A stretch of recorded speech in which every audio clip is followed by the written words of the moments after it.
So Sam and I got to talking at that event, and he was very creative in the way that he was marketing his beers. He was still a tiny little, like he was coming to Philly to sell his beers still at that time. Cool. Right. He and I got to be very friendly. He loved the way that I was doing something unusual in the way I was marketing wine, and he was doing something unusual in the way he was marketing beer, and the way we were talking to each other. It was like, most beer people don't realize that wine drinkers are also their audience. They're not even talking to that group, but they should be. And me, on the other side, I was trying to get beer drinkers interested in wine, right? So we had that whole like, I got some of my peanut butter and his chocolate, and he got his chocolate and my peanut butter, and before you know, we end up doing things together.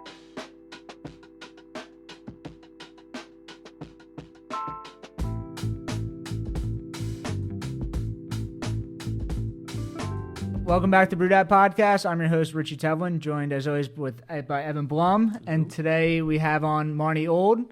So, just a little background: leading wine sommelier across the country. You're a best-selling author, former director of wine at the French Culinary Institute in Manhattan.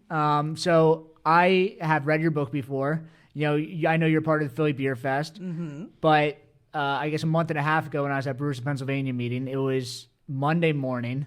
I was tired. I was hungover, and you came in and just gave like a pump-up speech for Pennsylvania beer. And I immediately texted Evan. I was like, we have to get her on the podcast. Well, and I think because I am better known as a wine expert, and certainly I understand why my bio and my resume would suggest that. But when you're based in Pennsylvania, when you're based in Philadelphia, of all places, wine and beer are a lot more alike than they are different. First of all, they're both fermented beverages where the magic comes from the yeast more than from the raw ingredients. Right? Yeah.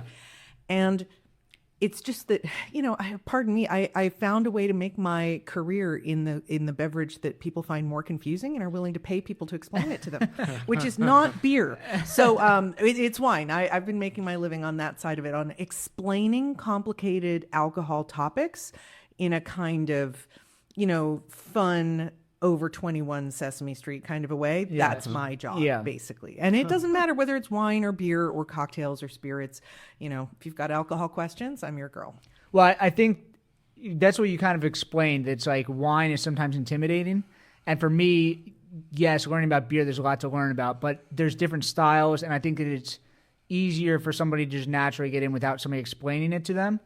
Also less expensive. Less expensive. It's almost less nuanced. And I feel like I've heard you kind of give speeches online, and it's like, you break it down into like something that I understand. And I appreciate that. Well, it is true that the wine world has had a very, very bad habit of speaking its own language to its own acolytes and not really trying to reach out to other audiences. And part of that is language based. And I'm really lucky. Like in my background, my dad was a geography professor. There's no food product on earth more than wine that is geography specific, right? It tastes of the place where you grew the grapes, which is not as dramatic with beer. Yeah. But then my mom was a kindergarten teacher. And so I inherited this like explaining gene. I'm really good at taking complicated ideas, figuring out what is the barrier to comprehension, and then using a different framing to try and get people over that barrier, right? Yeah. So that's been my specialty my whole life. When I was a sommelier in Philadelphia, it's something that led me into the next phase of my career as a consultant, as an educator, a writer, a teacher. And now it's helping me write books and columns for magazines and, travel around the world as an expert speaker. It's great. Not bad. I think you're living the dream that a lot of our listeners want, just to drink and write and talk about alcohol. Well, one word of caution here for those who are aiming for my career. I will put one little note in here, which is that when your job is as fun as mine, you have to be prepared that you're competing with people who will do it for free because it's so cool. Yes. Right. Yeah. So that does kind of cap your earning potential a little bit. What can I say? But it is awesome. And I chose it for myself, and I don't want to talk anyone else out of it. Just be aware. Cool. Well, thank you for coming in.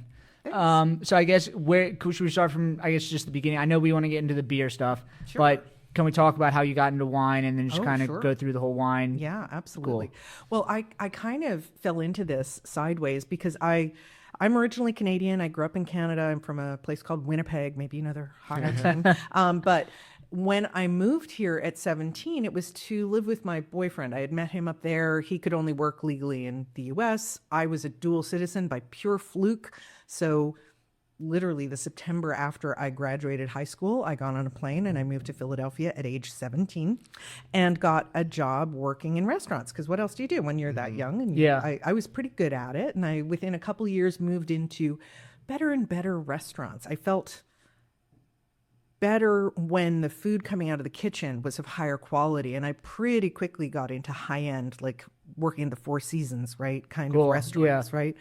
And one of the things that's super cool in high-end fine dining restaurants is that you're selling the drinks as well as the food. You need to know your stuff on the food, but they're also training you in the wine because they want you to upsell. They want you to get a few bottles of wine. Yeah, that's where they on that make the money, right? Yeah. And I had a couple advantages. One was that background in geography. Like I understood more so than I think most people my age, which parts of the world are warm, which ones are cold. That's relevant in the wine world, which places have mountains, which ones have beaches, you know, like all that stuff. Yeah. But the other advantage I had was that in Canada, there are two official languages, French and English. And I was from an English-speaking family in an English-speaking part of the country.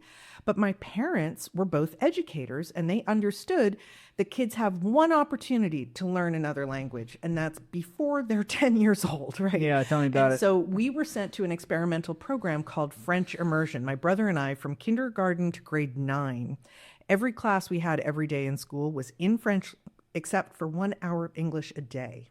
So in elementary school, that 1 hour was grammar, you know, but when we got to junior high school, that became literature, like Shakespeare and stuff like that. But speaking French every day, I am very, very fluid in the language. I understand the conjugation naturally. It doesn't seem weird. I don't have to think about it. I instinctively know which nouns are masculine and feminine, which is really hard, right? But being able to credibly pronounce French of all languages put me in a really good position in the wine world. Definitely. Because it's true that, yes, you know, the Italians make wine and the Spaniards make wine and the Germans make wine and all of that. But France, they're at the pinnacle. That's ground zero for fine wine as we know it. Yeah. And the entire business is organized around their systems, their wording, their language. Right? Wow. And so being able to just, at 21, like I was barely legal to sell alcohol, and I could pronounce Chassagne Montrachet properly. I could sell I can't even pronounce products, that. Right? Say, So that was a huge advantage for me. So I had these legs up in the fine wine world in that I understood geography, I could speak French, and I found wine fascinating. Like I thought I didn't like it for the first few years that I was a waitress. They would pour me stuff that we were selling by the glass and it was gross and I didn't like it. And I'm like, ew, I don't like, name your wine, Chardonnay, Cabernet, whatever it is. And then they start training you on the good shit at the Four Seasons, and you're like the server, and the winemakers are coming in and giving you a flight of all their wines from the Chablis region or from Napa Valley or whatever it is. And you're like, oh, it's not that I don't like Chardonnay. It's that I don't like cheap rot gut Chardonnay. That makes so much more sense. And so being exposed to wine at a high level like that, it just piqued my curiosity. And I did that thing that a lot of people who earn cash tips do, which is, you know, walk around with a lot of money in your pocket, right? And I made a deal with myself. I was trying to learn more to get better at selling the wine because it was, I mean, I was earning $300 or $400 a night in tips. Wow, yeah. Crazy. But I would take $50 and I would walk into one of the PLCB's specialty stores. They used to have one. It was an experimental store in the Bourse. And I'd walk into this tiny little boutiques focused on specialty wines with $50. And my goal was to find a wine I had never heard of that, you know, was completely foreign to me, that cost somewhere between $40 and $50, take it home, taste it, and then look up everything I could about that wine. And this is like pre-easy access to internet. Yeah. I was using books to learn this stuff, but it just... Were there books established on wine at that point? There were reference books. So they were like encyclopedias, basically. Yeah. So I started accumulating all of these books. And I'm a nerd. I'm just such a geek. I found this stuff fascinating. But also I had an experience while I was at the Four Seasons working there that was just earth-shaking for me, and it couldn't have come at a better time to open up career avenues for me. There is one wine beginner book that outsells all of the others. If you look online still today, it's the best-selling beginner wine book in the world. It's called The Windows on the World Wine Course, and it was written by the sommelier of the World Trade Center restaurant called Windows on the World, Kevin Zraly. Now, Kevin, at that time, had already pretty much retired and had other sommeliers working the restaurant. He was just like the figurehead, the name on the door, right? Mm-hmm. Yeah. But he had started teaching. He wrote a book, and there was a hotel at the bottom of the World Trade Center in one of the other buildings. I think it was World Trade Center 3. That, if you remember, there was bombing in the parking below that complex of buildings long before 9/11. Yeah. It was about 10 years earlier. I'm trying to think. This would have been 1993, I think. Yeah.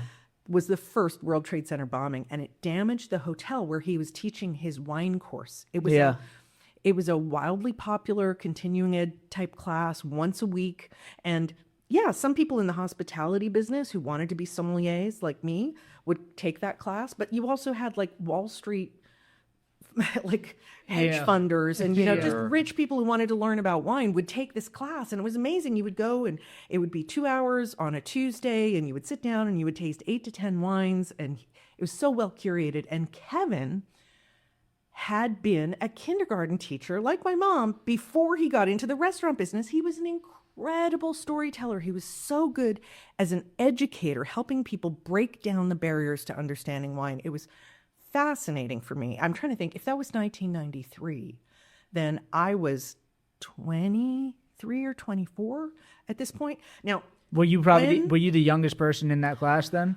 I was pretty close to it, for sure. Because what happened was he had been teaching his Windows on the World wine course 3 times a year in the hotel at the base of the World Trade Center for years. Yeah. And then the bombing damaged the hotel that was his space. So he took that class on the road, and for 18 months, he did his classes, one in Philadelphia and one in New Paltz, New York, up on the Hudson. Yeah. Which was closer to his house.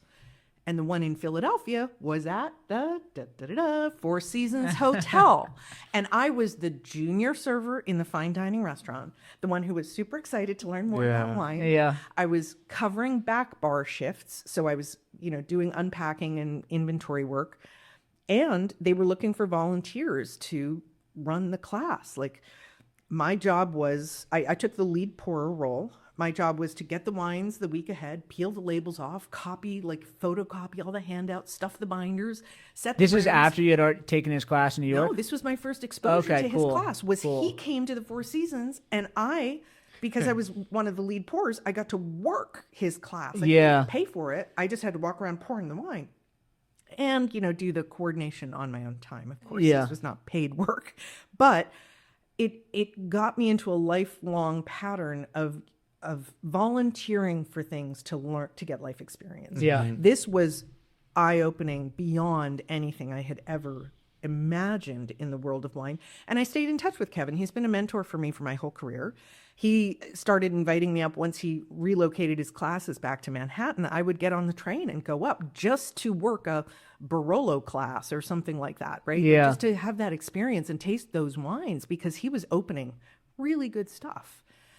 So that was just an amazing experience for me to have at that young of an age. And when I left the Four Seasons not long after that and found myself I ended up in a tiny little French restaurant where Vetri is now on Spruce Street, less than 40 seats, tiny place. And it was so small. We didn't have a manager. We didn't have a sommelier, because we were all equals, right? Like, we were the servers, but we also answered the phone, took reservations. We did our own dishes, right? Yeah. Oh my God. Everything. We cleaned the bathrooms, okay? Like, there was no hierarchy within the staff. But the guy who did the wine list had to deal with the chef, because it was extra work. It was like you had to come and meet salespeople and sample products and make buying decisions and all of this stuff. So Joe, who was in charge of buying for the restaurant, back then, restaurants almost died over the summer because everybody went down the shore. Yeah. And so the restaurant would lose income. And so basically the idea was that we would not buy wine all summer and deplete everything in the basement. And then we would do a huge buy in September, and that would be like a fresh new list for the next season. Yeah. But it's a lot more work when you do it that way because you have to buy everything all at once. And Joe was not excited because he wanted to be down the shore too. So I made a deal with the chef. I said, look, Joe doesn't want to do this. And it doesn't really pay him enough to make it worth his trouble to keep coming back and meeting with these salespeople. I'll tell you what, here's the deal. I will do this for free. I will design your whole fall wine list. But if after the first 2 months you like what I did and you think I did it well, you start paying me, and you're going to pay me 1.5 times what you were paying Joe, right? Like, can I just stop you? Yeah. So is that how normal wine sales work? They have salespeople come in, and then like you're buying it. It's not normal at all. But our chef and owner was from France, and that might be a little bit more like the way things work in Paris. Got it. Oh, wow. Been trained. Yeah. Like normally in a restaurant, a manager who is paid a salary, right, is the person who's doing that. In a small place, it might be the general manager. In a place with 3 to 5 managers, there will usually be one who's in charge of the but at like high-end restaurants, you're waiting to taste the wine from the salespeople that come around for each year? That part of it is how it works. Okay. You sit down with the salespeople, you taste the products, you decide which... Like I'm shopping for a $15 Pinot Noir that I can put on my wine list for $45. What do you got? And 6 different salespeople come to you with products. You taste through them, and you decide which one you're going to go with. Okay. That part of it is still how the business works. Wine has... But this whole idea of like paying a percentage based on the wine sales and doing it for free. No, that's not how it normally works. Do wineries have like wholesale distributors where they sell a bunch of different brands? Yeah, and it's super complicated because in the United States we have this ridiculous 3-tier system. That's the same thing as beer. Certainly constrains beer. It's worse for wine. Okay, actually, really. If you are a winery, whether you're in California or you're in Burgundy in France, right, and you want to sell wine, let's talk about Pennsylvania for a minute because that's where we are. You would need a state level representative here at the distributor level, and then that distributor has to sell it to the PLCB, who can then sell it to the customer. Well, to the 5-tier system, to the restaurants and hotels and grocery stores that might be able to offer it to the customer. So yeah, it's like multiple levels of middlemen. That's fun. Yeah. So that's how I got my start as a buyer. I ended up being in charge of buying wine for one of the top restaurants in the city in terms of cuisine. Yeah. I think it was 25, right? Like that is not normal at all. Definitely. But because I had those strange, like super lucky experiences, like I have led a charmed life. I've been in the right place at the right time a lot of times. And it put me probably a decade ahead of my peers in terms of the experience that I was getting. Mm-hmm. And then from there, I was recruited by one of the city's top restaurateurs at that time. His name was Neil Stein. And he had this super swanky restaurant on Walnut Street called Striped Bass. And back then it was like, this is the 90s. We were an only seafood restaurant, like no meat on the menu, no steak, no chicken, no burger, right? Yeah. And we were selling entrees in the $35 to $55 range back then. Yeah. And turning tables 3-4 times on Fridays and Saturdays, because the place was the spot where everybody wanted to be and see and be seen. Like it was that place in town for a number of years. Yeah. And so I got hired as their sommelier in, this was 1996. And so I would have been 26. Right. Wow. And this was the number one, I didn't know it at the time, but the way you judge, like, are you like the most important sommelier in the state of Pennsylvania is not based on how many stars your restaurant has. It's based on how much money you spend on wine. And there was only one business in the state of Pennsylvania that was spending any more money on wine than I was, and it was a hotel, right? Wow, yeah. I was in the catbird seat from that point on, I was the sommelier there for 5 years. And I'm sorry, I just don't know much about wine. As a sommelier, is your only job to kind of oversee the wine, or you also have like you're kind of a manager there? You have restaurant management responsibilities. Okay. So you might be an opening manager. You might be assigned to close a couple shifts and take the paperwork and the money and all of that stuff. But you have an additional side of responsibilities that are specific to the beverage program. Cool. In my case, I was doing the buying, and you also you get the system with Pennsylvania was such that you had to pay a contractor to go and collect your deliveries once a week.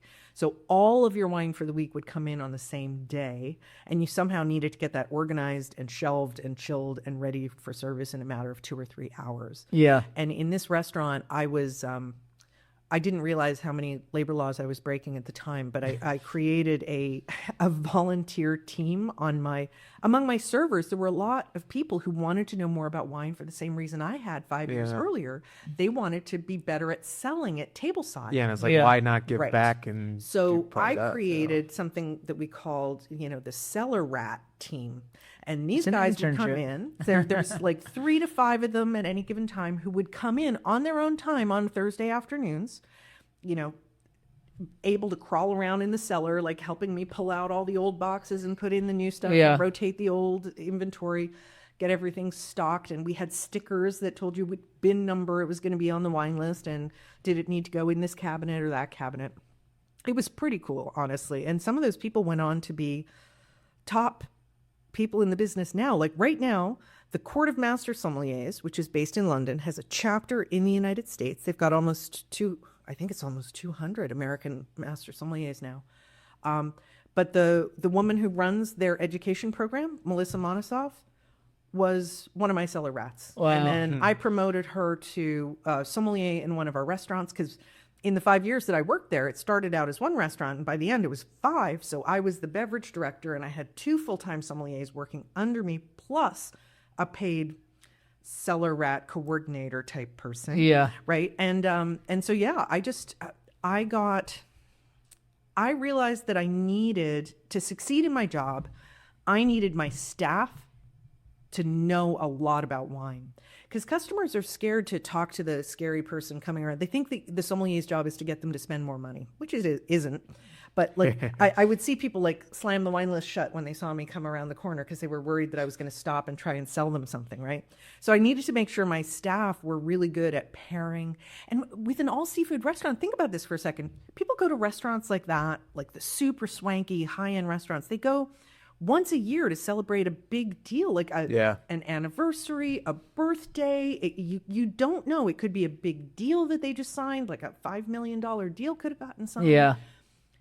But all of a sudden, they're in an environment where they know what to order in the steakhouse, and they have no idea what to order in the fish house, right? Because they know, like, oh, the big deal Cabernet or the big deal Bordeaux or whatever it is. Like, there's an obvious prestige wine to order if you're having meat as your entree, but when you're having fish all the way through, it just threw people for a loop. Everything is different. So more people needed advice, more people needed guidance and suggestions, and more people were comfortable asking for guidance in that environment than in a normal restaurant, for sure, just because of the no meat on the menu thing. And I guess you want an environment where people are asking questions. Absolutely. And I was pretty naive back then. I was, probably not marking up the wine as high as I should have been. But then, in fairness, the restaurant ownership should have been giving me some targets to meet. And what we were doing pricing-wise was keeping the place packed. I mean, when we opened, Rouge is still on the square. That was our second restaurant. Okay, so I designed the beverage program for Rouge when they opened. Cool. We had a place where Park is now that was called Blue. We had one where Tony Luke's is now on 18th Street called Fish Market. And then we had one right next to the Kimmel Center called Avenue B. And in the course of opening and creating wine menus for all of these restaurants, and of course that includes creating the beer list too, creating the cocktail menu, creating all the drink recipes. Like that stuff is all... When you're the beverage director, it's all beverage. Yeah. The part that you get like I was getting press in national magazines by the end of this. Like Food and Wine magazine ranked 2 of my wine lists among the best in the country when they first came out. Awesome. So I was getting like super big props, because also back then, A, I was unusually young. B, I was a girl, right? Which was newsworthy still at that time. Yeah. And I was kind of cute. So I photographed well. Right? Yeah. And so I was getting quite a lot of attention for the stuff I was doing. But for the wine, right? Like nobody's talking about my beer chops, you know. Yeah. Cool. Mm-hmm. So from there, then you became So from there, I in that position. So if you're a distributor in Pennsylvania and you represent all these wines and you have some big deal winemaker coming to town, who do you take them to see? You take them to see the big buyers. I met everybody that I needed to know in that business because I had the most beautiful, gorgeous place, and we sold a metric shit ton of wine. I mean, unbelievable. They knew that if they walked in with an important winemaker, not only would I be nice to the guy and taste the wines, but I would also order 5 or 10 cases. Yeah. So it was like a guaranteed, like, attaboy kind of situation for the salesperson, but it also meant that I ended up meeting and having great relationships with some of the top people in the wine business, right? So when I left that job, which was actually, it was 9/11 that made the difference. I was fired right after that, in part because the entire hospitality industry went flat after that. Everybody was scared to eat out. Yeah. Nobody was traveling. Nobody was going. It was kind of COVID-ish, COVID light. Yeah. And we were at that super high end, like catering to travel more than to local customers. Yeah. So we were super sensitive to that. And I was one of the most expensive people. Definitely, So I was among the first to be trimmed. And when I first left that job, I was like, I've now had the number one wine buying job in Pennsylvania for 5 years. I can't go sideways or down. Like, what's the point of that? So at first I was thinking, okay, well, now I need to go and interview in New York or Chicago or whatever, right?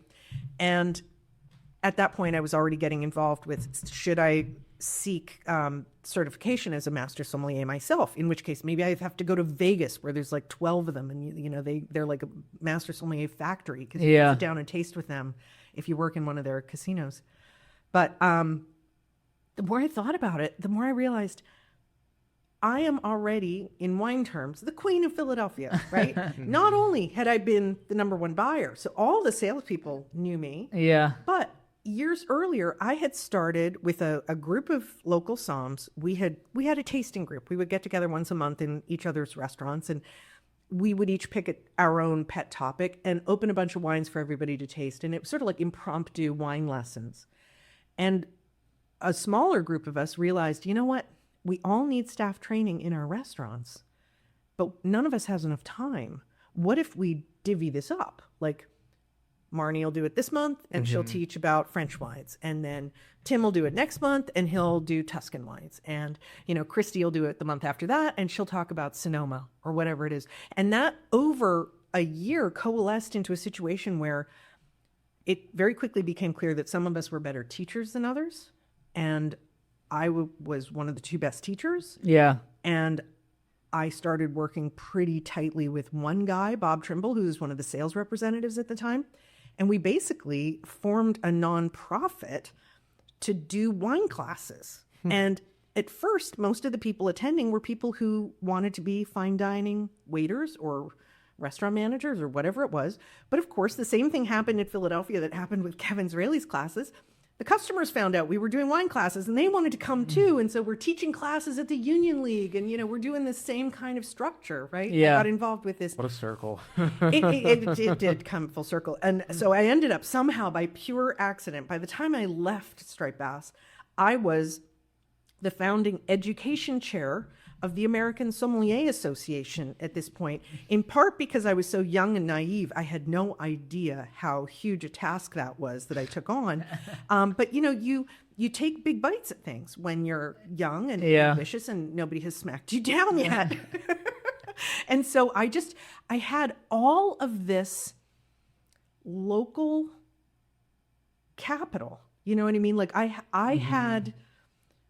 I started interviewing. I did a couple interviews in New York, and I looked at what they were willing to pay, and I looked at what it was going to cost me to live there, and I'm like, shit, we're talking about me taking like a 40% pay cut, basically, Yeah. for the privilege of coming up and going from being queen bee in Philly to being at the bottom of the food chain in Manhattan. Like, it did not add up to me. Yeah. And I was like, this is ridiculous. I'm going to see if I can make a go of my own business. So I started a company with my husband. I did wine consulting. So restaurateurs could hire me to design a wine list for their next project. I did a lot of work for Steven Starr, for a lot of independent restaurateurs. I started teaching for the local cooking school, the restaurant school at Walnut Hill College in West Philly. I was their wine educator there for a while. I was doing corporate entertaining. People would hire me to do wine dinners and wine talks and tastings at parties, like you would hire a band or a magician, right? Yeah. Like it was kind of head turning to have like the sommelier in the red sequin dress is going to come and tell us all about these wines. It was fun. People loved it, and I was able to make a living. And I ended up being independent doing that for 17 years. Wow. I didn't have a reason to change it. And in that period is when, Beer Fest got started, among other things. The German Society at the corner of 7th and Spring Garden near here had originally hired me to come in and teach German wine classes. And then they were like, oh, do you want to do German beer classes? I'm like, yes, because just saying, on my own time, my own dime, all my favorite wines are German. And all my favorite beers are German too. So I was excited about that. Even though I don't have any German heritage, I don't speak German, I got really tightly wrapped in with them. And part of that was realizing they have this incredible space and it's fully licensed. They have a catering club license, complete with the grandfathered after hours permit. They can serve until 5 a.m. And I'm like, are you flipping kidding me? I can do events here. I managed to I used it as a space for a lot of teaching, for a lot of classes, for a lot of parties, for a lot of events, for a lot of my corporate customers that wanted a place to do something catered. They didn't need a restaurant space, but it just made it so much easier to have like a beautiful, incredible 19th century building, auditorium, dining room, tavern. It's beautiful in there. It's amazing. Cole out there, he's actually pretty good friends with Mark. and I'm sure he'll tell you about it after, but Mark took us on a tour of the place where I forget what event it was specifically. It might have been, oh gosh. I don't think it was Philly Beer. It wasn't Philly. It would not have been. You would have remembered that. Yeah, it was a bit more low key and it was just such a fun time. It's so such cool an amazing space. They talked me into being on the board, and I've been working with them almost 20 years now. It's crazy. When did you write the books? Was it after you started doing that? The books all started after I left the restaurant, and my first one is in collaboration with Sam Calagione. That was your first book you wrote? That was my first book. Okay. So I have 5, but that was the first one, and that one was actually hilarious. He and I met at Monk's one time because Tom Peters was doing an illicit hemp beer comparison tasting, and I was invited to be a judge because at the time I was still the sommelier at Striped Bass. So I was the big deal wine lady who got invited as the token wine judge at the beer event. Yeah. And it's in the back room because of course they smuggled in some Dutch, like real hemp beers from Amsterdam going up against American hemp beers that were just made with the seeds. And of course, there was no contest for obvious reasons. But we were grouped in booths in the back room in the bar at Monk's, and the person sitting next to me. So it was you versus everybody, Sam. basically? Yeah. Well, it was a judging panel kind of thing. Okay. So we were supposed to taste each beer blind, and it was deadly obvious which ones were American and which ones were, and score them, basically. Okay. And then so it was like an anonymous scoring, and they published the results in Mid-Atlantic Brew News or something like that. I think that article still exists somewhere. We'll talk to Rich Wagner. He'll find it for us. So Sam and I got to talking at that event, and he was very creative in the way that he was marketing his beers. He was still a tiny little, like he was coming to Philly to sell his beers still at that time. Cool. Right?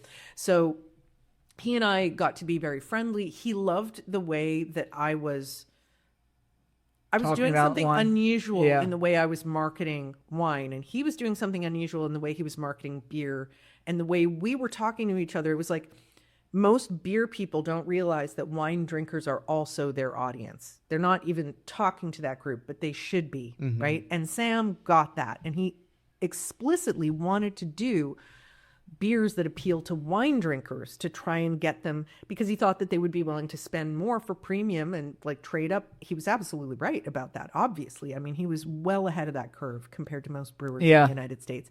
And me, on the other side, I was trying to get beer drinkers interested in wine, right? So we had that whole like, I got some of my peanut butter and his chocolate, and he got his chocolate and my peanut butter. And before you know, we end up doing things together. The first thing he did, he hired me to come down to his brew pub in Rehoboth and help him design, you know, with wines, there's always what we call the tech sheet, right? That the winemaker puts together, you know, like, oh, this wine is composed of 73% Cabernet Sauvignon and, you know, 12% Merlot, and like all of this detail, right? He wanted to put together wine-style tech sheets about each of his beers, and he wanted me to tell him this beer would appeal to a customer who likes this kind of wine, right? Like, so you want to sell this to a Sauvignon Blanc drinker, this one to a Cabernet Sauvignon drinker, this one to a Pinot Noir drinker, this one to a Rosé drinker, that kind of thing. So he hired me to come down and do a crazy tasting with his team where we tasted every single freaking beer he had, which was a lot because he used to do all that wacky stuff. And by the end, I don't remember exactly how this evening ended, but somewhere in the course of it, we decided that we were going to do a book together. And this whole he said, she said. The first time ever to be able to get drunk and decide to write a book together. To be fair, the original title, we were calling it, because this was it gives you a sense of when this happened. Beer is from Mars, wine is from Venus. But we eventually changed that title and it became He Said Beer, She Said Wine. And it was a fun project. We got DK based in London. They do mostly visual books. Like they do all the Star Wars stuff. They do all the eyewitness, encyclopedia stuff, visual stuff. They do not publish any book that is only words on a page. They don't do that. So they loved the idea of the visuals of this. And we came up with this. It makes it easily digestible, like what you're saying. Exactly. And it was designed to be fun. It was designed to be silly. It was tongue-in-cheek, obviously. But it was like the beer guy recommends these beers to go with these foods. And the wine lady says, no, he's wrong. You should drink these wines. And I'm right. He's wrong. It would debate. It was this whole like finger-pointing, silly. It was all goofy. And at the end, you know, I recommend a beer and he recommends a wine and everybody's happy. But when we came out with that book, that would have been, let me think, 2008. Exactly. Because we started doing, we did a book tour. Yeah. And the way we did a book tour was that we were doing beer versus wine dinners around the country. And this was so eye-opening. It was fascinating. We did one at the Great American Beer Festival. Yeah. We did them at wine festivals. We did them like all over the place, right? For maybe 6 months in 2008, early 2009. And what we would always do would be 5 beers, like 5 pairs of wine and beer with foods. And people would vote. We would make them vote, like either with hands or ballots or something like that. And it always came down to the last course. Always. Even when we did one in Monks, we somehow, wine won. And it was because Sam brought a faulted beer. I mean, I would have lost that one if he had not screwed that up. But it was shocking that we were always right on the edge. And what it was that so many beer drinkers had never tried putting like beer with food and then wine with the same food and really thought about which one actually do I like better as a partner? Because it wasn't which thing do you like best when you take a first sip. Yeah. It was which one enhances, like the idea is we're looking for the two together to be better than either one of them was apart. And which one does it better? And people took it so seriously. It was great. We had fantastic conversations. It was just an amazing experience. And I met a lot of the top people in the beer world doing this with Sam, because at that time he was hitting the heights of his popularity. He was negotiating that show that he did. The TV show was in the works at that point, but not in production at that stage. So I got a kind of high-level introduction to the whole universe of craft brewing in the United States, and at a fairly high level, because I wasn't just the girl from Philly. I was like Sam's co-author. Yeah. Got me into a lot of very interesting dinner parties. That's fun. Yeah. So that was the first book. And then from there, the rest were wine specific and on my own. Cool. This episode of the Brewdat podcast is brought to you by Zilka & Co., your trusted regional brewing supply partner. Family owned for over 100 years of business, Zilka delivers world-class products at competitive prices with flat $5 delivery fee. No pallet or liftgate charges thanks to their own fleet of regularly maintained trucks. With locations in Allentown and Hunker and a technical brewer on staff, they provide the expertise and service your brewery deserves. Reach out to Brad Adelson in the show notes and let him know Brewdat sent you. So that was, I guess, before the the Philly Beer Fest. I think so. We did our first beer fest in either 2011? I think it was 2011. And it was always at the German Society? It was always at the German Society. And the very first one was, it was when they were launching Philly Beer Week. Cool. Oh, and wow, okay. That's also before it was in June, like it was kind of earlier in the year, and we were doing it as a My Fest. I think we tried to do a My Fest event, and it was a great idea. We had this concept that we wanted to focus on Pennsylvania beers, but we did not want all of the beers. We wanted the ones that were made in German styles only. So lagers, Weizens, Bocks, we did not want IPAs and stouts and just Belgian styles. We wanted to showcase specifically Pennsylvania's German brewing heritage, because the German Society is all about German American culture. Yeah. And so this was a perfect way to talk about something that I think most Pennsylvanians and Philadelphians don't realize, that this is the place where Philadelphia's Germantown neighborhood was the portal to all German immigration to the Americas for almost 400 years. Yeah. Like every boat of German immigrants was coming here, not to New York, not going to Chicago or something like that. They were coming here, and it's because this is where German culture was. Yeah. Like the German Society was founded in the 1760s. And they will, when you do the tour with them, go through the library, they'll show you documents showing there were more German speakers in Philadelphia when the Declaration of Independence was published than there were English speakers. That's crazy. It was published word for word in the German newspaper 3 days before it was published in English. People just do not understand. This was a mixed German-English city for much of its early history. Wow. And that's also why the first lager beers in the Americas were brewed in Philadelphia. You're not very far from the historical marker here from where 2 blocks. John Wagner brewed the first one. And this is because of that, basically German style brewing started here and expanded from here. This is where the best German style beers were being made until the railroad broke everything, in the early 20th century, that all that stuff moved further west because it was easier. If you're going to be a national brewer, you wanted to be able to get to both coasts and not have to put something on a full coast to coast travel schedule, right? But anyhow, we wanted to celebrate the unique role of German style beers in Pennsylvania, because I had been traveling at this point, Great American Beer Festival, doing all these events with Sam. And it was very clear to me that outside of Pennsylvania, craft brewers in the United States were brewing British or Belgian, and it was almost exclusively ales. Yeah. And I understand why. You brew them much faster, right? You can start making an ale today and be selling it maybe by the end of next week. With German styles, you got a few months ahead of you before you can get that product bottled and out the door and sold.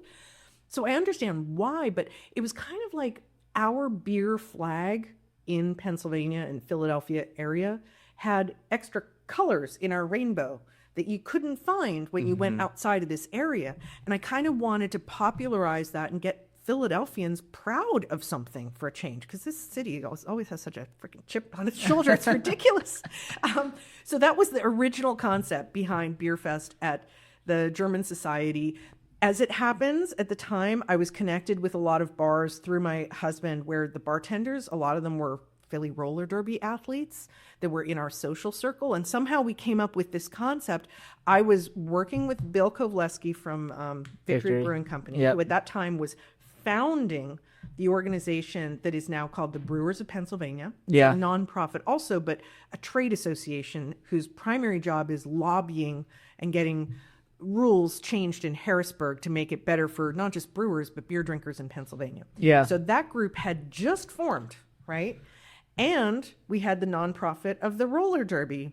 And we had the nonprofit of the German Society. And I'm like, ha, ha, ha, ha, ha, make this into one big, beautiful thing. And it is our annual event that we work on together.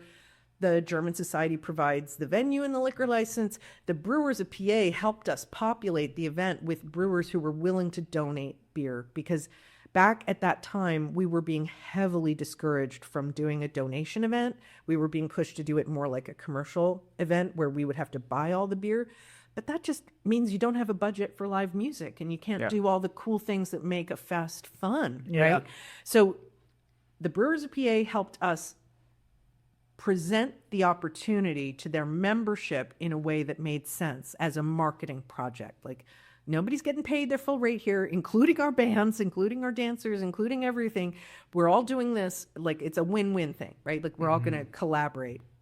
The roller derby provides they're our labor force. I mean, they show up with 30 or 40 athletes, and some are like friends and family too, but they're like our volunteer staff for the day, and half of them work in bars and restaurants anyway, so they're rock stars. Yeah. And we put together this event that just grew and grew and grew and grew over the years. We're now, and I think next year will be our 13th annual Philly Beer Fest. And just so anybody at home wants to look this up, it's not Philly Beer Fest spelled in English. There's actually a knockoff, a look-alike wannabe beer fest that has kind of taken that name and tried to run with it. We are Philly Beer Fest, spelled the German way, BIERFEST, all as one word. So you can find us at phillybeerfest.org. But this event has become everybody's favorite. Like, when I talk to the brewers, they love that it's German specific, because what does that mean? We've got 1,000 lager lovers in one building, right? And when you talk to people who make beer for a living, of course, everybody, enjoys the bells and whistles involved in some of the specialty styles and understands why they, turn heads. But at the end of the day, everybody wants to try and make a really good lager, right? Because ultimately, that is when you say beer, that is what people think of as beer, right? Like, I mean, it was Frank Zappa, right, who said you can't be a country if you don't have a beer, right? When you say beer in that context, people mean pale lager, right? That's exactly what they mean. They don't recognize, an IPA or like a peanut butter chocolate stout, right, as being beer. Those are kind of fringe products. Yeah. So the idea of going back to the region's roots, because a lot of brewers, as you know, have family heritage that is German too. That's one of the other things that's strong in Pennsylvania, is that we have a higher percentage of people of German heritage living in Pennsylvania than anywhere else in the country. And that comes from that history, right? Like that's who settled Pennsylvania, basically. It's pretty cool. It's a great event. Now, over time, it grew. We started out with only Pennsylvania brewers making German-style beers, and we've never let in brewers from other states like New Jersey, Delaware. It's only been Pennsylvania focused because the Brewers of PA is a Pennsylvania only organization. German Society of Pennsylvania is a Pennsylvania only organization, so it made sense. But at a certain point, we realized we need imports, and we were getting bigger and we needed more space. So we kind of expanded outside the German Society. We could only sell about 650 tickets when we were using that building, because, there's 4 floors in there, but, there's still limitations. But we're right next door to another cultural club, the Latvian Society, that also has a liquor license, is that place immediately is also adjacent, awesome. Has a door that we can get in from our property through their side door without going out on the front in the sidewalk. And when we put the two together, we can sell 1,000 tickets. So it's a completely, now our event, one building is focused on Pennsylvania brewers making German styles, and the other is German brewers making German styles. Cool. And we've got all the best now. We've got Eyinger has their own lounge, their own, like, it's almost like a little speakeasy bar. We have, just great support from the German importers. At first they were a little skeptical, and I'm like, no, trust me, you need to come to this event. You need to come to this event. And they all love it. They all love it. I get more repeat. I'm getting to the point where I can't accommodate everybody who wants to be showing their beer at Beer Fest anymore. I'm having to get very creative, fit everybody in. That's fun. It's a good problem to have. Exactly. So I guess you brought some beers for us. You wanted to talk about. I did. Well, I wanted to tell a story, actually, because that's what I do. I teach and talk about wine and beer, and I try to do it in a way that is useful. So I thought we would talk about not just the history of lager, right? Yeah. In the world, because it started in Germany in the 1500s, and we have a beer here that was first brewed in 1589 from Hofbrauhaus, Munich, which is a Bavarian dunkel that in English we usually call these a Munich dunkel. In Germany they call it an Altbayerisch dunkel, which just means like high Bavarian dunkel. Same thing, to two different languages. And then I know this sounds crazy, but I brought a Yuengling porter, and I saw those eyebrows go up when I pulled this out of my bag, guys. But I know people don't take Yuengling seriously as a brewer, but this beer was on their original list when they first opened in 1829. This was one of the 2 current beers that they still sell that they've been brewing since that time. We've had Tom Kehoe and some other I want to say old heads on, like original OG craft beer people, and pretty much exclusively they say like I was drinking Yuengling porter back then. And part of it is because it says porter, and we now know like porter is an ale style. It was started in the UK. However, this has been called porter since the beginning, but it is a black lager. It is fermented as a lager. That's one of the reasons why you can't taste it side by side with porters and stouts. It's a completely different dimension of style because it's more crisp, it's more refreshing, it's more malt, more clean malt rather than the fruity malt that you get with ale fermentations. So ancient style from Germany. These were the first lagers brewed in Bavaria. In the 1500s was a couple hundred years before they figured out how to make pale malt. So pale beer as we know it today wasn't possible until the Industrial Revolution because they needed to be able to calibrate the heat in the malting process. Anytime before the early 1800s, beer was always brown. Beer was always dark. It's funny because like people that don't understand or don't know the history of beer think that like pale lagers were the original beer, and then we started brewing everything else. And it's just the complete like this is new school beer. Yeah, beer started out brown and sludgy. Yeah, and it was always ale for hundreds and hundreds of years. But then in the 1500s in Bavaria, we saw the innovation of this style that we now know of as lager. So we tend to think of the rainbow of styles available to us on a beer menu as like lager being a thing, but it's actually a category. Like every beer that you drink is either an ale family or a lager family based on the type of yeast used. Yeah. And ale yeasts were historically the ones that dominated throughout Europe. But lager is a hybrid between one of the parents was an ale yeast, and we only recently did the genetic testing to discover who the other parent was that created what we now know as lager yeast. Turns out to have come from South America, from a type of tree that only grows in Patagonia, from the little leaf galls that grow in the tree canopy. Those kinds of introductions of new organisms weren't possible until the exploration and age of So do they know were the lagers brewed in South America first, or somehow like things got fruit or something got brought over from South America? Many types of yeast can ferment. Right. Okay. There are all sorts of wild yeasts that can do ferment. Like lambic, for example, is wild yeast fermentation. Just throw open the windows and let the night air bring whatever it brings. Right. That is possible anywhere on planet Earth with any sugar-based liquid. You can ferment it into an alcohol drink. Yeah. Right? So that would happen with all sorts of different kinds of botanical ingredients. What we know is lager, though, this idea of the hybrid between the ale and the Patagonian yeast that created something that brewers will always discuss as bottom fermenting yeast. What that really means is that ale yeasts float and they're active on the surface.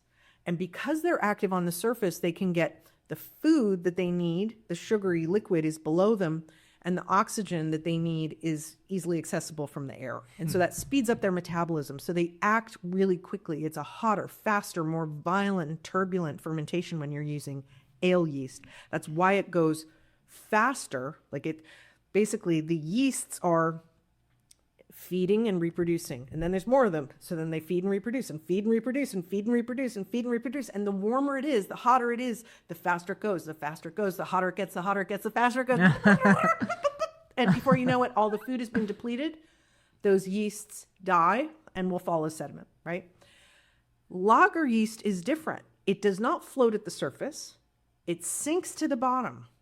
And because of that, it has a hard time getting going. It can't quite get the speed and the heat. It doesn't work the same way.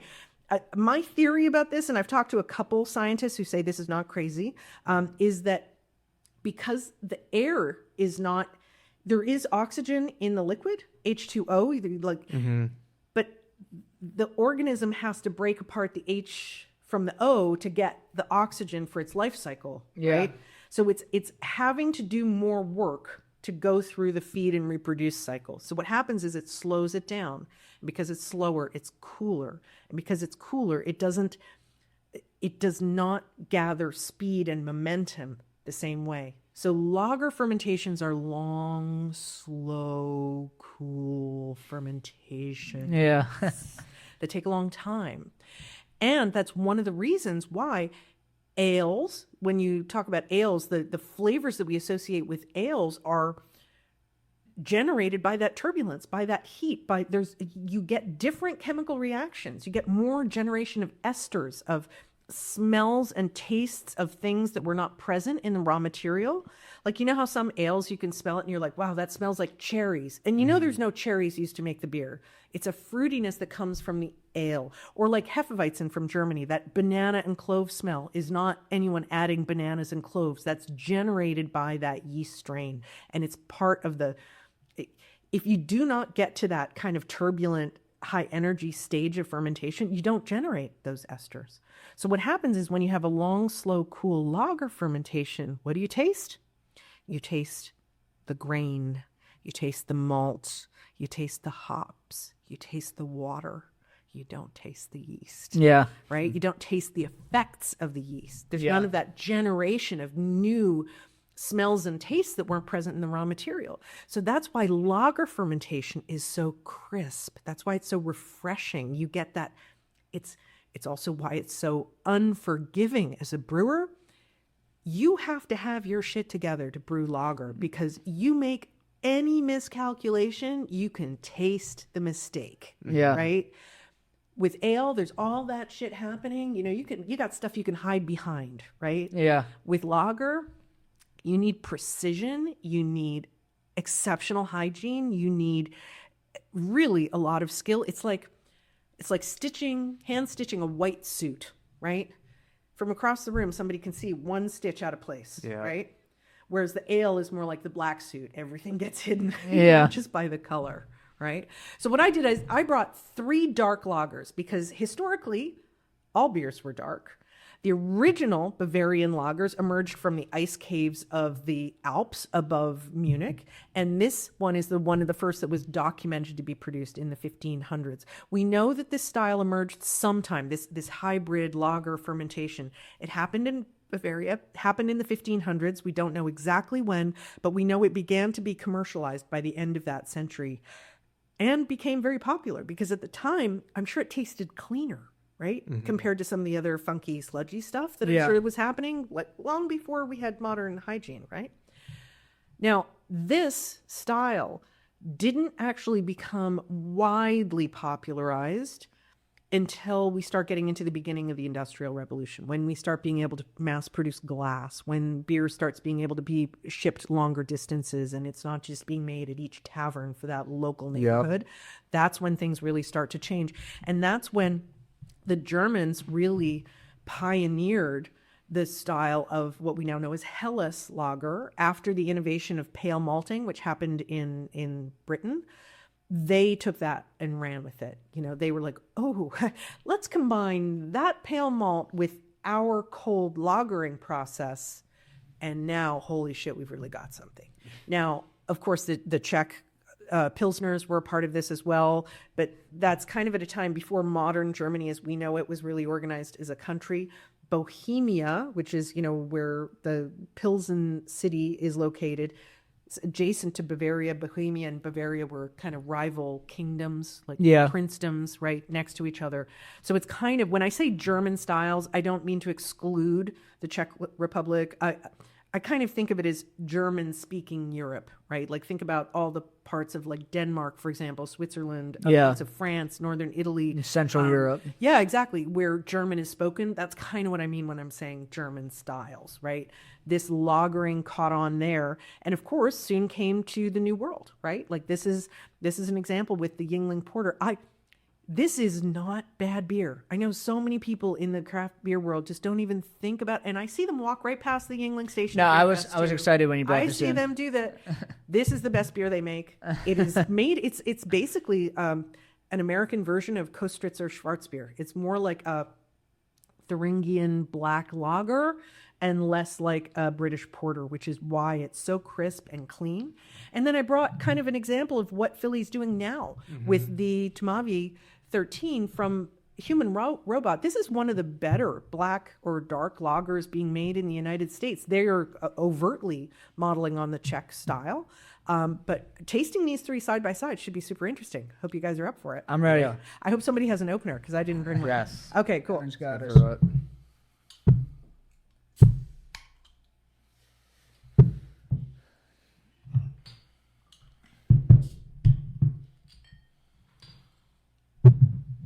Now, the thing I love about Munich Dunkel, as a sommelier, as somebody who came up recommending drinks with food, this is probably the most under-recognized food partner beer there is. Because it's kind of an obscure style. If you're not already a fan of German beers, a Dunkel lager is kind of obscure. But what you get here, I mean, just notice...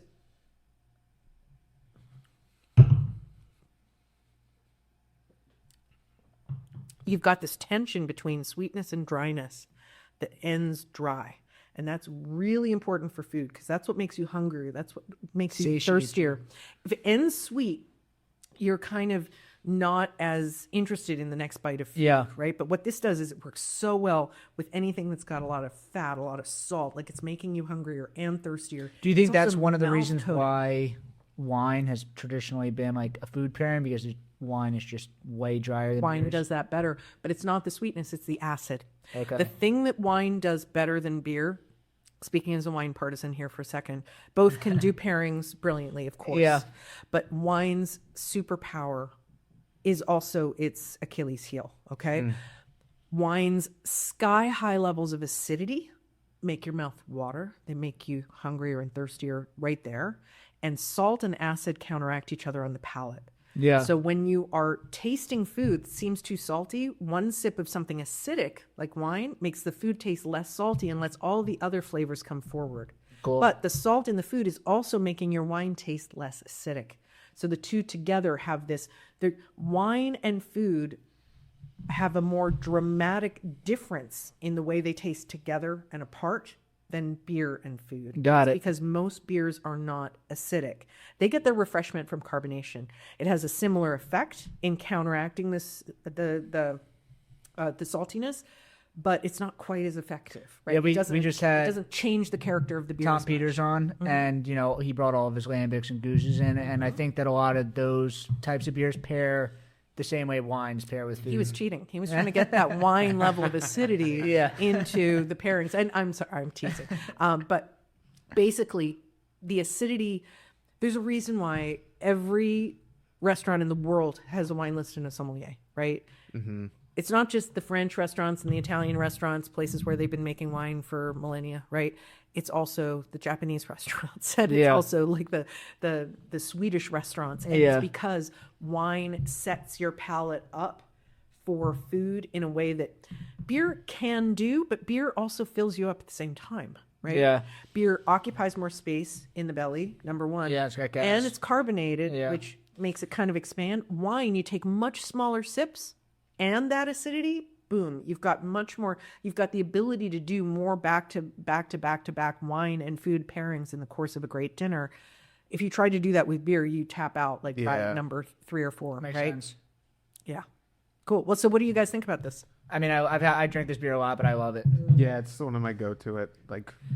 any German beer garden, honestly. Well, in these kinds of what I love about lagers is that they scour the palate clean. Like you get that kind of scrubbing bubbles feel that is sometimes a little harder to find in ales. You don't get, because there's so much else happening. It can be a big distraction.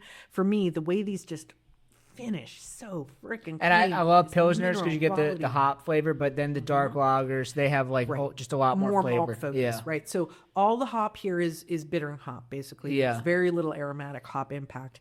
But as long as you like malt, you're going to like this stuff, right? Mm-hmm. Yeah. And it does have depth. Like it finishes clean, but there still is a lot of flavor there. Right.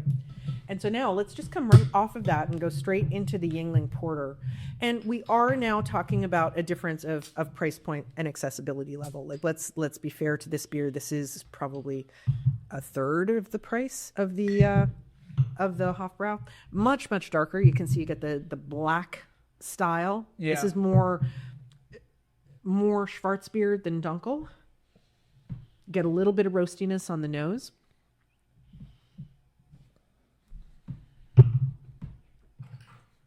It's great. But I swear to God, the reason why so many people are so hard on this beer is that they think they're trying to compare it to a stout or trying to compare it to a porter because that's what it says on the label. Why didn't you think that they changed it? Because, I mean, I thought that was... until you brought these beers in today, I thought this was an actual porter. Everybody does. Yeah.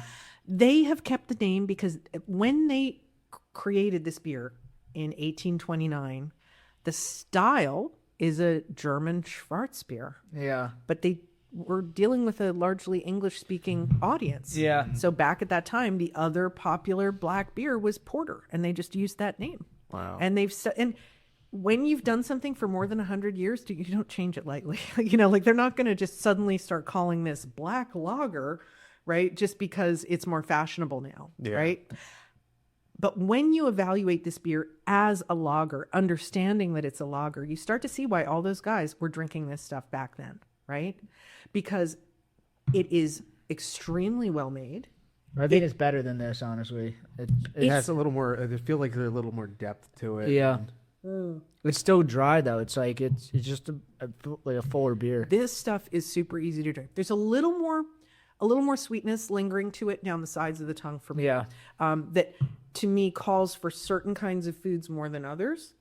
Like I'm more likely to go for this if I'm eating something Asian that's got some kind of sugar in the marinade or something with ketchup or barbecue sauce or something like that. I'm more likely to go here. This I think has a little more range because it's so much drier. You could do that with anything. Like you could do that with a piece of striped bass. You could do that with a steak. You could go anywhere. Yeah. This one is a little more limiting just because of that richness to it. Okay. But damn if it's not a good beer. And it drives me crazy that people do not take Yuengling seriously for their history, for their heritage, and they do know how to make good beer. They really do. They have always been focused on value, and they do not apologize for it. They want to make sure that everyone can afford their beer, right? And I think that this is an overlooked treasure here that we have in our area for sure. Definitely. Cool. Yeah, and I mean, dark lagers in general are coming back. They need to do a marketing refresh. It's like I'm working on it. I'm trying to get lager lovers of the world unite. Right? That's kind of the whole concept behind Beer Fest. Yeah. Too. Is just to get people thinking about these styles as a unit, as a group. Like, what is it that they do so well? And I'm sure you've seen this too. As you move around the beer scene, there are people who love every style and have, a special place in their heart for pairing like this type with this kind of food and this type with this kind of food. And then there are people who are like stuck on one thing. You got the IPA guys who won't drink anything else. You got the Belgian Abbey beer people who won't do anything else. And there are people who won't drink anything other than lager, right? Now, often it's won't drink anything other than Pilsner, right? Like very specific, pale, hoppy lager. But I understand why. If you've gotten used to drinking beers that have that cleansing, that refreshment, and let's be frank, the low alcohol makes them easier to fit into a lot of people's lifestyle. Yes. I mean, for me, it's ironic, but in my business, I am super sensitive to alcohol. I can't drink as much as many people. So I want to enjoy every drink that I can have, and I would love to have something with low enough alcohol that I can have 2 instead of 1. Yeah. Right? And that, for a lot of my friends who are lager focused, that is the appeal for them. They want something cleansing. They want something that's great with food, but they also want something that they can have 2 or 3 or 4 and have it not catch up with them as quickly. And that's what I love. I mean, I think Human Robot is doing such a great job with this. Yeah, they are. This is they are helping to revitalize the image of lager brewing in a kind of fashionable way. Like, this is about as unfashionable as you can get right now, right? But this is super hot. I'm sorry, they're both good beers and very they're really tight with the Seed from South Jersey, who just got ranked like the #1 dark lager producing brewery in the country. This has got a lot more complexity to it, absolutely. But it's also, what they're doing is very specialty niche brewing, right? Like you could not do this on that scale. No. You couldn't, right? The fact that these guys are doing that, part of this product is that they're designing it like that. Exactly.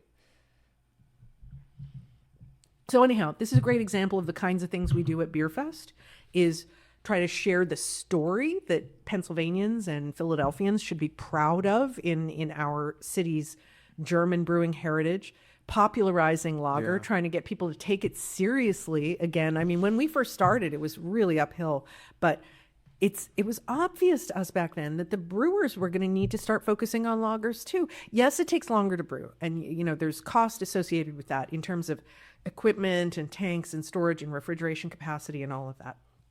However, you cannot tell me that it makes more business sense to cram more malt, more hops, more alcohol, more expensive ingredients into an ale and shove it out there to the market. Not only are you increasing the cost of the production through those ingredients, but you're also producing something that you can't have 3 of in one sitting. Like, there's a reason why for centuries the most popular beers have been lagers, and they've been modest in alcohol. They've been clean and cleansing. I'm sorry, but if it's not refreshing, is it still a refreshment? Right? Like, that is part of the definition to me of what beer needs to do, is to make you feel refreshed. And sometimes there's so many specialty products where I'm just like, yeah, sure, but I want a shot glass of this. I don't want a pint of this. Work well. Yeah. Yeah. So I am a lager evangelist. I am a German style specialist. Of course, I teach about all styles of beer and wine and spirits and cocktails and all that stuff too. But as you can tell, I get passionate about these stories. And I was talking to the brewers of Pennsylvania because I really think, and I am not making this up, like, I've seen what the rest of the country has to offer in terms of beer. What we have in Pennsylvania is so unique. There are more brewers at every level, from like the giant Yuengling all the way down to the little mom and pop in Erie, PA, or Harrisburg or Philly, making damn good lager, good German style beer, or a Kolsch. If they can't manage a lager, they'll do their best with a cool temperature fermentation on an ale, which yields something in the Kolsch vein. Yeah. And we're the national leaders in lager brewing in the United States. Why are we not out there trumpeting that from the rooftops? Between Yuengling and then also Sam Adams production is in Pennsylvania. I know. The 2 largest American-owned breweries in the U.S. are both producing the majority of their beer here in northeastern Pennsylvania. And part of that is because the water there is really good for brewing lager. Part of it is because the people who live in Pennsylvania have German heritage, have expertise, have a taste for lager. I mean, we famously, you walk into a bar anywhere in Pennsylvania, ask for lager, and they assume you're talking about Yuengling because it's so familiar. It's their own home turf, right? Yeah. Yeah. It's great. It's awesome.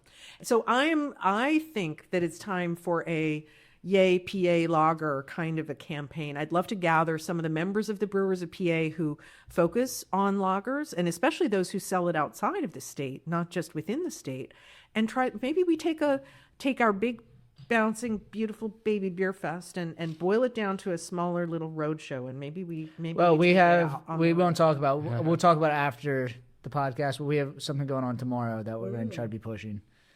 But I guess this podcast can come out after that, but it's a good thing to be pushing Pennsylvania-made lagers, Pennsylvania-made German-style lagers right now. So yeah. This was a great conversation. You are an amazing teacher. Thank you. Great talker. I love guests when like you when you come on and just like honestly like a wealth of knowledge. I feel like you get personal learning. Yeah. Like we're really spoiled sometimes. Yeah, the wine person comes in and teaches us about beer. This is fun.